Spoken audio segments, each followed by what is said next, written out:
ଜୟ ଜଗନ୍ନାଥ ସାଙ୍ଗମାନେ।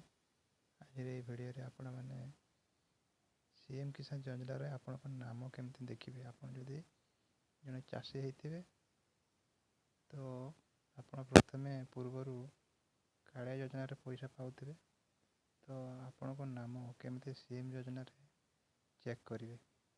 ତ ପ୍ରଥମେ ଆପଣ ସିଏମ୍ କିଷାନ ଯୋଜନାର ହୋମ୍ ପେଜ୍କୁ ଆସିବେ କ୍ରୋମ୍ ବ୍ରାଉଜର୍ ମାଧ୍ୟମରେ। ଏହି ୱେବସାଇଟ୍ର ଲିଙ୍କ୍ ମୁଁ ଡିସ୍କ୍ରିପ୍ସନ୍ରେ ଦେଇଦେଇଛି, ସେଠାରୁ କ୍ଲିକ୍ କରି ଡାଇରେକ୍ଟ ଆସିପାରିବେ। ତ ହୋମ୍ ପେଜ୍କୁ ଆସିଲା ପରେ ଯଦି ଆପଣଙ୍କ ସାଇଟ୍ଟି ଡେସ୍କଟପ୍ ସାଇଟ୍ରେ ଥିବ, ସେଟାକୁ ଏଇଭଳି ଅଫ୍ କରିଦେବେ। ଅଫ୍ କରିଦେଲା ପରେ ଏଠି ଯେଉଁ 3 ଲାଇନ୍ ଦେଖାଉଛି ଗ୍ରୀନ୍ କଲର୍ରେ, এই 3 ଲାଇନ୍ରେ କ୍ଲିକ୍ କରିବେ।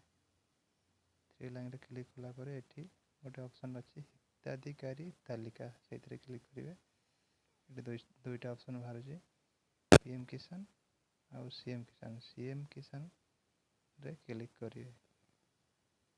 CM କିଷାନରେ କ୍ଲିକ୍ କଲା ପରେ ଏଠି ଡିଷ୍ଟ୍ରିକ୍ଟ ନାମ ମାଗୁଛି, ଏଠି ଡିଷ୍ଟ୍ରିକ୍ଟ ନାମ ସିଲେକ୍ଟ କରିଦେବେ। ତାପରେ ଏଠି ବ୍ଲକ୍ ବା ଟାଉନ୍ ନାମ, ଆପଣଙ୍କର ବ୍ଲକ୍ କ'ଣ ହେଇଥିବ ବ୍ଲକ୍ ସିଲେକ୍ଟ କରିଦେବେ। ତାପରେ GP ଆପଣଙ୍କ ଗ୍ରାମ ପଞ୍ଚାୟତ ସିଲେକ୍ଟ କରିଦେବେ। ଗ୍ରାମ ପଞ୍ଚାୟତ ସିଲେକ୍ଟ କଲା ପରେ ଭିଉ ଅପସନ୍ ଉପରେ କ୍ଲିକ୍ କରିବେ।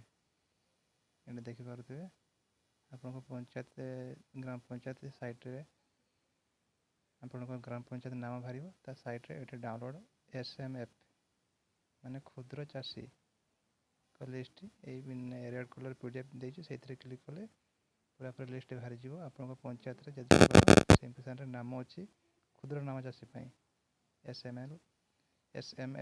SMFରେ କ୍ଲିକ୍ କରିବେ। ଆଉ ଏ ସାଇଟ୍ରେ ଯେଉଁ ଅଛି ଡାଉନଲୋଡ଼ LAF, ଏଟା ହେଉଛି ଲ୍ୟାଣ୍ଡଲେସ୍ ମାନଙ୍କରେ ନାମ ପାଇଁ, ଏଇଥିରେ କ୍ଲିକ୍ କରିବେ। ତ ଏଇଭଳି ଭାବରେ ଆପଣ ନିଜେ ଆପଣଙ୍କ ମୋବାଇଲରେ ଚେକ୍ କରିପାରିବେ। ତ ଭିଡ଼ିଓଟି କେମିତି ଲାଗିଲା, ଯଦି ଭଲ ଲାଗିଛି ଗୋଟେ ଲାଇକ୍ କରିବେ ନିହାତି, ଆଉ ଚ୍ୟାନେଲଟିକୁ ସବସ୍କ୍ରାଇବ୍ କରିଦେବେ, ଯାହାଦ୍ୱାରା କି ମୁଁ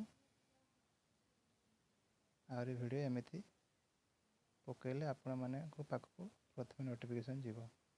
ଧନ୍ୟବାଦ।